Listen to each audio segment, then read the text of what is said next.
This Torah class is brought to you by TorahAnytime.com. Good morning, everyone. Good morning, friends, countrymen. How's everyone doing today? Okay, so we continue. Good. Okay, so we continue in the Navi Hoshea. With your permission, we're going to go back to Parakeh Pasuk Vav, which was the last pasuk we did last time. I just want to review one of the basic concepts that we enunciated. Says the Navi, Bitsoinam, with their sheep, Uviv Karam, and with their cattle, Yelchu, they go, Levakesh es Hashem, to find God, V'lo yimtza'u, they do not find Him. Rashi interprets this refers to the Jews will go to offer karbanos, but they will not find God there. Chalatz mehem, they have slipped away. The Gemara in Masechta Yevamos on Daf Kuf Beis Amud Beis interprets this pasuk in a very interesting way. The Gemara says, "Hahu Amar le Hahu Mino leRabbi Gamliel." A certain heretic said to Rabbi Gamliel, "You know what you guys are? Amma dechalatz le mare mine. You are a nation that your husband gave you chalitza." D'chsiv, like it says in Hoshea, "Bitsoinam uvivkaram yelchu." With your sheep and your cattle they will go. Levakesh es Hashem, to seek out God. V'lo yimtzo, they won't find Him. Chalatz mehem, because they got chalitza. What's the analogy? The analogy is, well, we're like an amana. Echa yashva vadad ha'ir rabasiyam ha'isa ka'amana. God is our husband. We're like an almana. Now, when an almana gets chalitza, the halacha is, not only is she free to marry someone else, she's never allowed to live with her old husband again. Meaning, now obviously that... He's dead. How could he, right.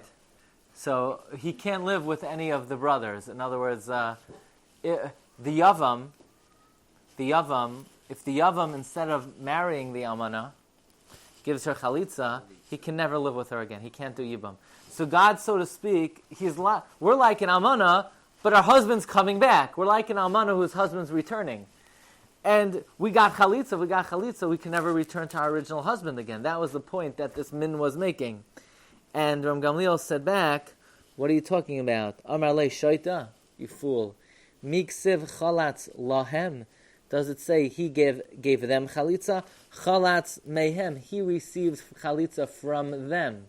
If, let's say, instead of the yavam giving the widow chalitza, she does chalitza to him, it's meaningless. It has no significance. She may spit at him, but it's not a halachic procedure. So God didn't forsake us. We forsook Him. But He could always come back to us. Why do you think they use the analogy of chalitza as opposed to grusha? I mean, grusha... Only because... it's more temporary and they come back. Yeah, chalitza involves a death. Yeah, because that's the analogy the Navi uses is an almana. I'm asking why as opposed to a grusha, because an almana, has death is a more... The Gemara says, it doesn't say almana, but rather, well, grusha is a little bit more painful. There it infers that... You could come back. I mean, it's not a... Well, you could come back if you're not a kohen, right? Still alive. So that's why it says, ki almana, v'loy almana mamish, ki isha shahalach bala l'medinas hayam. That's the more precise analogy. Okay, that's what we did last time. So now Pasuk Zayin. Bashem bagadu. They forsook Hashem. Kivanim zarim yaladu. Because they bore foreign children. What are you, capital Hey? Parakeh, Pasuk Zayin. Ata, now, yoichlem chodesh. The month will consume es chalkehem, their parts. So what does it mean they forsook Hashem because they bore foreign children? Rashi says, sheneschatnu emakom. They were wed, they married, they lived with Goyim, and they had foreign children. Now the month will consume their share. Rashi says, what month are we referring to? Chodesh Av, the month of Av. Now the Radak says, the month that we're referring to is, says Radak, Ata B'karov, now soon, Yavai Chodesh, the month will come, Sheyoichal ha'oyev oisam, the enemy will consume them, v'yeschalkehem, Right, Salaymar, meaning to say, Sadoiseim, their fields, Ukrameim, and their vineyards. Kamay va'achla es hachilek. The word chelkehem refers to their property. Kamay, so you say, how does chelek refer to property? Like we have in Sefer Rus. Chelkas hasada. Chelkas hasada. Right. Now, what month is this referred to? V'achodesh hazeh hu chodesh Tammuz. Refers to Tammuz, shehufka ahoyer, that the city was breached. V'chodesh Av shecharva. Okay.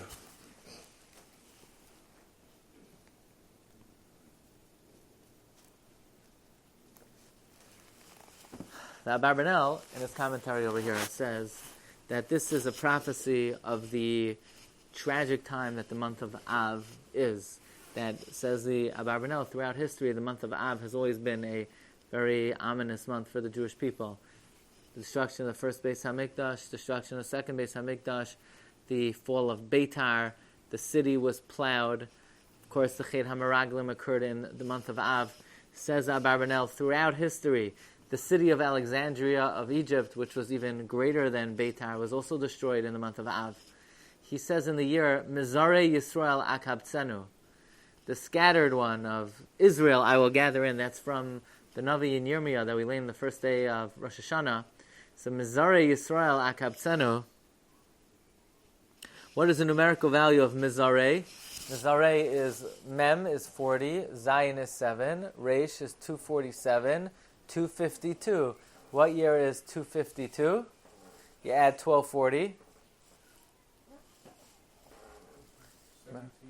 Right, if you add 1240 to 252, 1492. That was the year of the Spanish Inquisition. And what month did it occur in? What month was the expulsion scheduled for? The month of Av. And not only the month of Av, but specifically Tisha B'Av, which Abarbanel mentions that Ferdinand was not aware that it would occur and fall out on Tisha B'Av, but it was like Min HaShamayim, they guided him to issue the edict that it should fall out on Tisha B'Av. The Abarbanel says that England was expelled, I think it was in the year 1295, also on Tisha B'Av. And we know throughout history, World War I broke out on Tisha B'Av, and V'chahena, that we should be Zoicha, that to see the birth of Mashiach on Tisha B'Av. But says the Abarbanel, that's the interpretation of the pasuk. Ata yoichlem chodesh es chalkehem. Now this month will consume their remnant. Well, if I could refer you back for a moment to the beginning of Hoshea, and this is something we've mentioned and we've reviewed, but I just want to drive it in so we don't forget it, because it's going to be relevant to the upcoming psukim.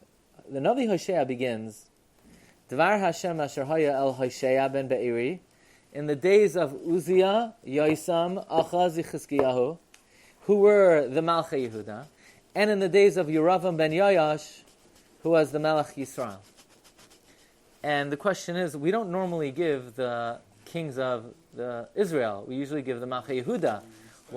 Why does Hoshea begin by listing not only the Malchei Yehuda, but the Malchei Yisrael? So the Malbim says that when Yoash, who was Yeravam's father, when he conquered Amatzia Melch Yehuda, the Malchei Yehuda were subject to the Malchei Yisrael, and really they were called the Malchei Yisrael. It was the period of the Malchei Yisrael. The Malchei Yehuda were not able to exercise their own authority. And that lasted 24 years into the kingdom of Uzziah, which was the 27th year of Yeravam ben Yoash. So when Yoash conquered Amatzia, so Yeravam ruled as Melech Yisrael. Yoash conquered Amatzia, so Yoash ruled as Melech Yisrael, and his son Yeravam continued to rule another 27 years. And in the 27th year of Yeravam, Uzziah sort of consolidated his strength, and he was able to free himself from the shackles of the Malchei Yisrael without being nichna under Yeravam. That's why in the prophecy of Hoshea and in the prophecy of Amos, it says they prophesied in the time of Yeravam. So the Malbim is bothered. We don't find that it says by any Navi, only the Melech Yehuda. Why does it say the Melech Yisrael as well? The answer is that whenever the reigning king, the real authority, was the Melech Yisrael, it would say that these Nevi'im prophesied under Yeravam. Yeravam was the reigning power before Uzziah consolidated to rule on his own.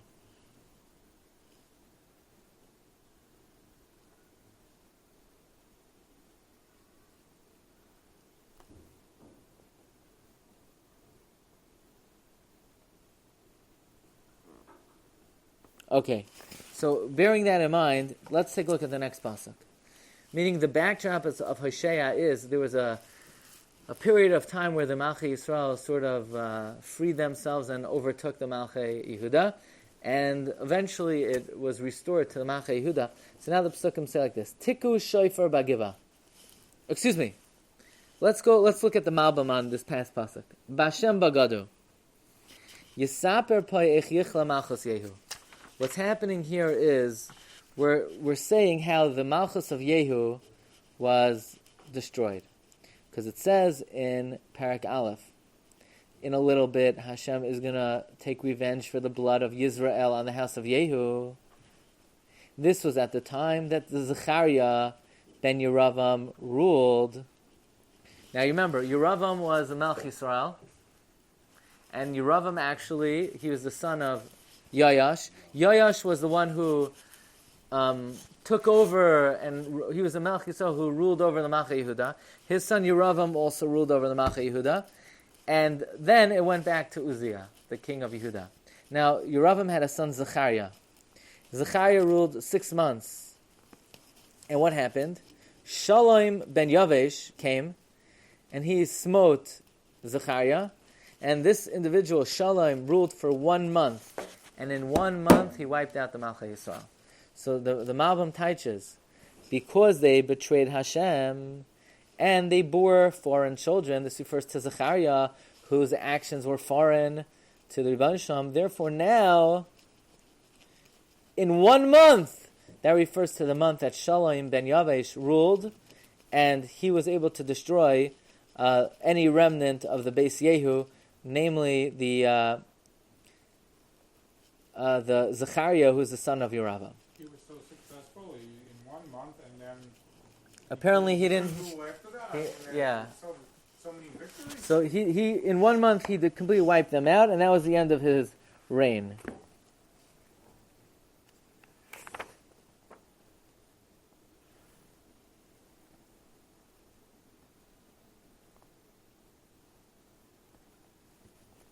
The Abarbanel says this refers to the generation of Chizkiyahu HaMelech, who their generation was very righteous, but their children did not follow in their ways.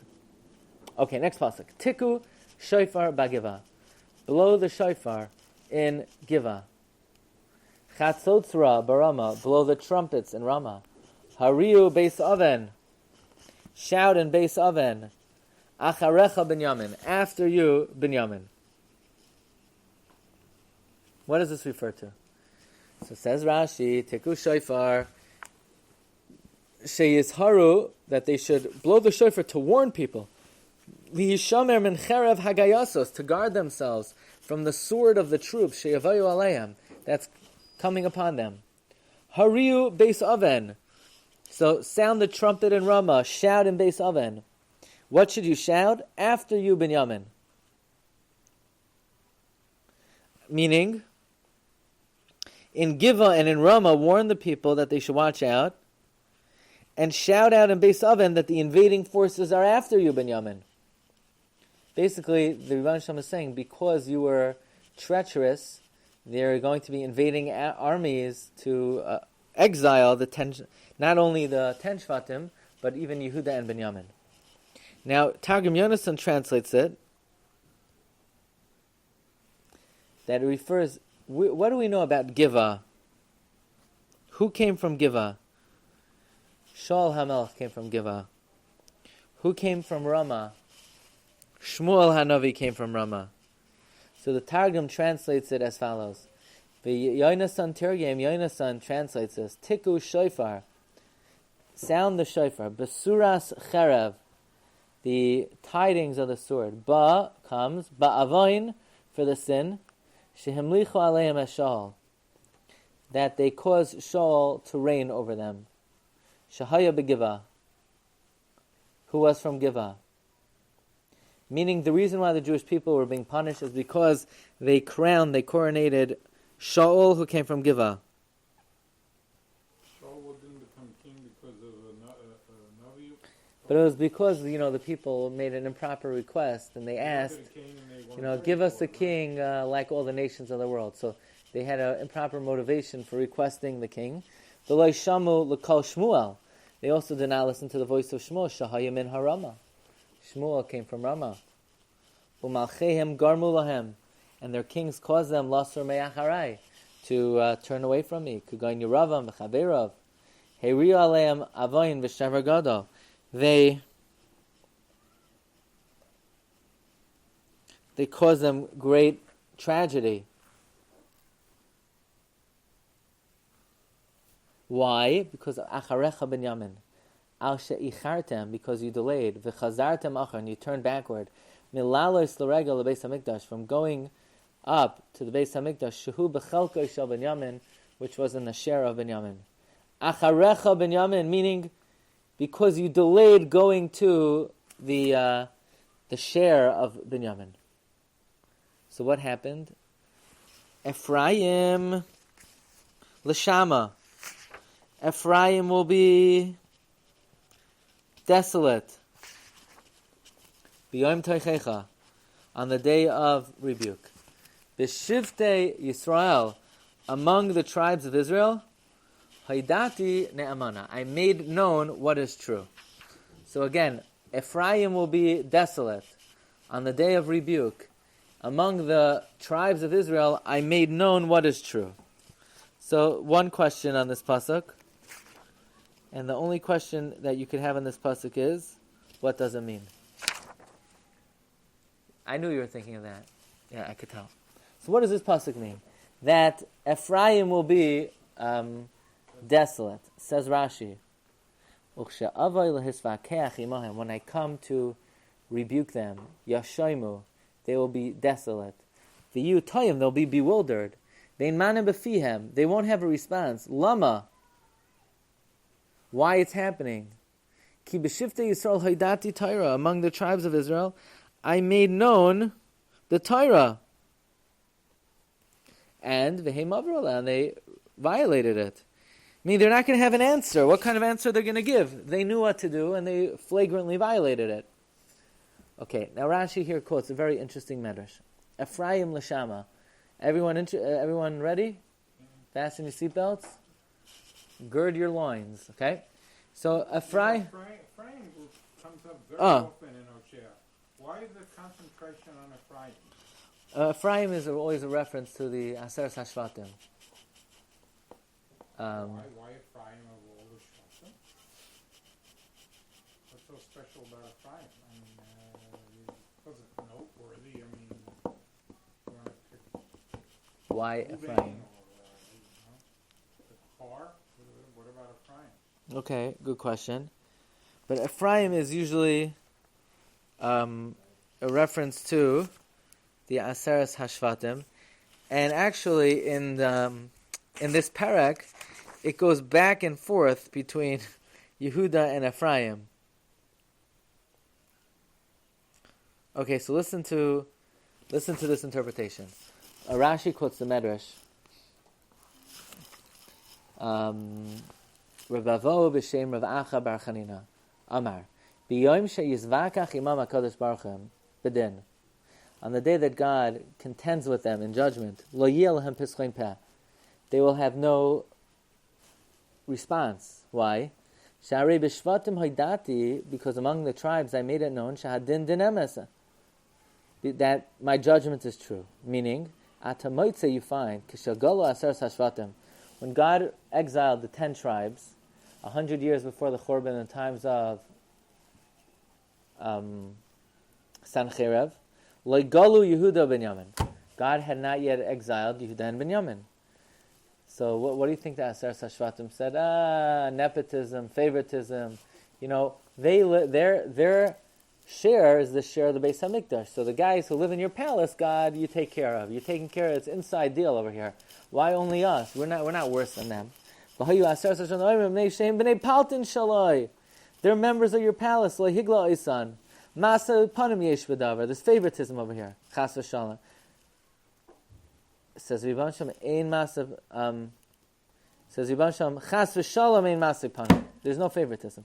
Ela adayin le'nismala sa'asam. Their measure has not filled.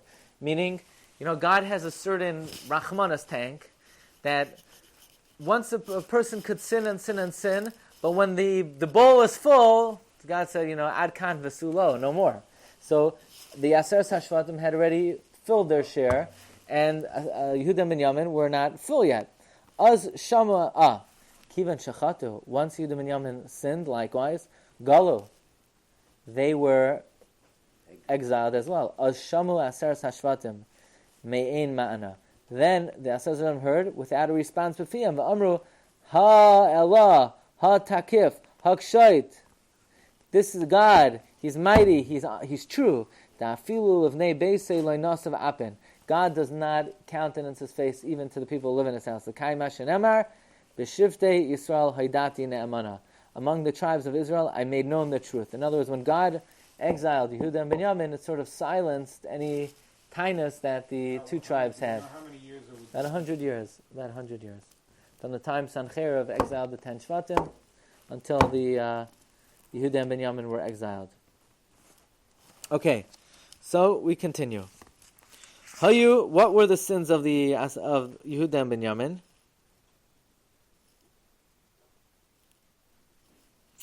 Hayu Sareha Hayu Sare Yehuda Kamasige Gval. The officers of Yehuda were like those who move the boundaries. Alehem, upon them, Eshbech Kamayim Evrasi. I will pour my wrath like water. So what is a Masige Gval? Let's see Rashi. Kamasige Gval. Ke Adam Hamadbek Gval Chaverai. Usurps the borders of his friend's property, right? He moves it. He shifts it. He moves it himself. No? Yeah, he takes over some of his friend's property, extends his property line. Kache Maharu. So Rashi really translates it Hamadbek. He clings to.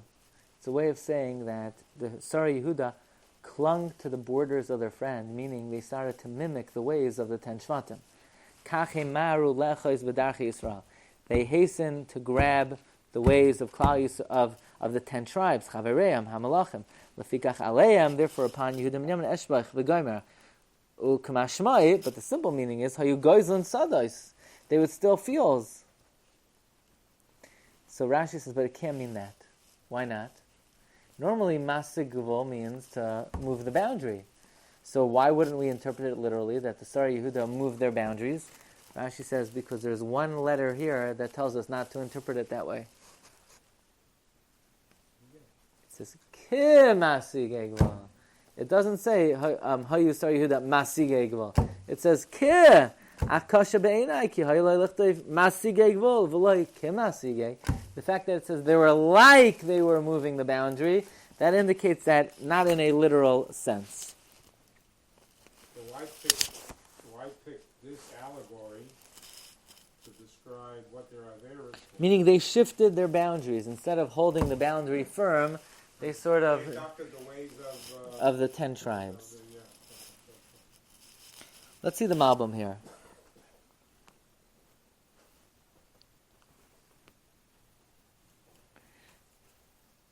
How are the 10 tribes talking different? You know that?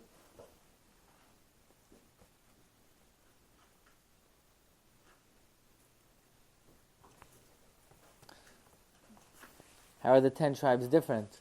He said They split away from Yehuda and Binyamin, and they didn't come to be Oilei Regel during the Shalish Regalim. So Rashi of the Malbim, on Pasuk Ches, going back to the idea we mentioned that when Yeravam ben Yoash ruled, that's when Hoshea gave his nevuah, and Shevet Yehuda and Binyamin were nichna under Malchus Ephraim from the time that Yoash conquered Amatzia. Also in times of Pekach ben Remaliah, Bnei Yisrael fought with the Bnei Yehuda and conquered them in the days of Achaz. Now Binyamin was then a neighbor to Yosef, like it's mentioned in Sefer Yeshua. And in those days, Binyamin was sort of really ruled by the Melech Ephraim. So the Navi here is telling the Bnei Ephraim, blow the shofar and Giva, which is the chelik of Binyamin. Blow the Chatzotzos in Ramah. Ramah is also in Binyamin's share. Call out in Beis Aven, which is also in Binyamin. Meaning warn the people, saying, after you Binyamin, don't follow Malchus Ephraim. They should follow you. You're attached to Malch Yehuda, and separate from Malchus Ephraim. Meaning, this is in the Tkufa where the Malchus Yisrael was very strong. In fact, the whole region of Yehuda was somewhat subordinate to the Malch Yisrael. But Binyamin, who was really bordering the Malch Yisrael, was very, very much under their influence and control. And here the Navi is crying out, Binyamin, warn the people, break away. Don't go along with Asos HaShvatim. Let them follow you and be more like the Shiftei Yehuda. That's how the Malbim interprets it.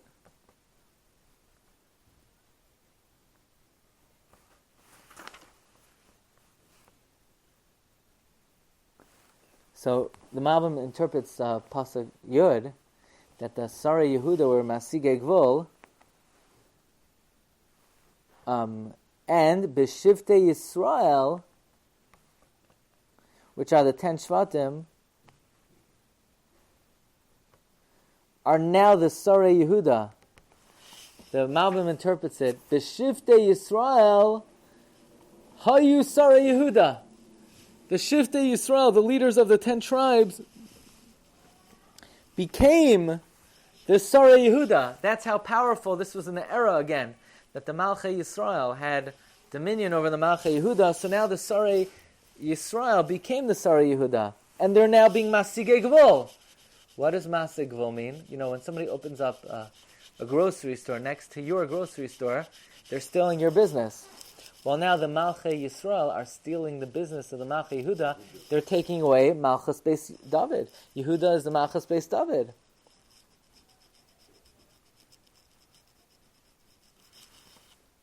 Says a Malbim, in another 65 years, Ephraim will descend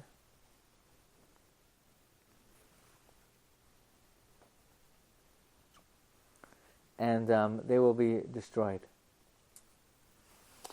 Says the Pasuk, Ashuk Ephraim. Ephraim is plundered. Ritzutz Mishpat, shattered by judgment. Ki hayol halach acharei tzav, because he willingly followed their command. So what does this refer to? Let's see the Mitzudas David. So David says, Ashuk, Halei Rosh, look, She'Ephraim Ashuk biyad oyev, Ephraim is plundered in the hands of the enemy, v'katus b'mishpat paranios, and wounded in the judgment and punishment, al ki ratzu lachas acharei oisa tzava shel Yeravam, because they followed the command of Yeravam, b'dvar eglei hazav, in the matter of the golden calves, v'lo sha'asa machmas oinas. Like we said earlier, they weren't coerced, they followed willingly.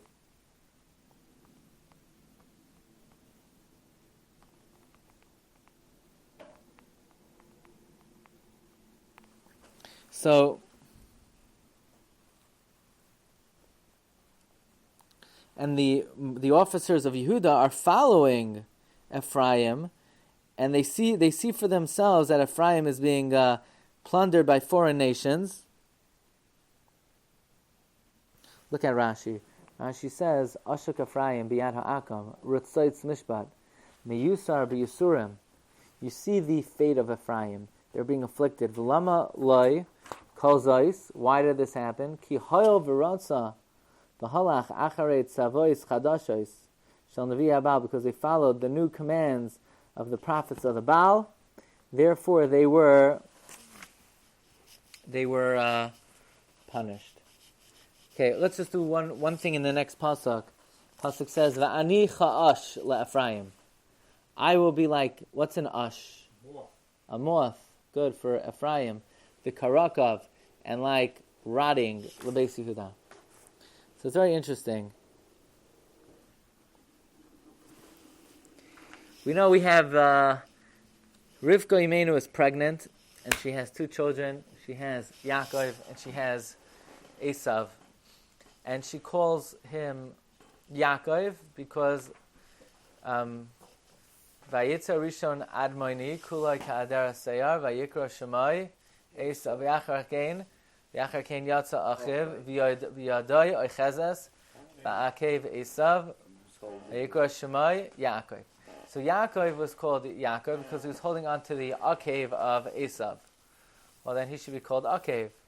Why is he called Yaakov? Where did the Yud come from? It's the future Yaakov. He will hold on to his...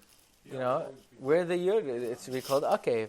And Esav is called Esav, the Rashbam says, because he was born fully made. Asui, Ayin, Sin, Vav, Yud. So the question is, so his name should be Asui, made, not Esav. He's missing a Yud. Says Megala Amukais, his name was Asui, Ayin, Sin, Vav, Yud. His final letter, his heel, was a Yud.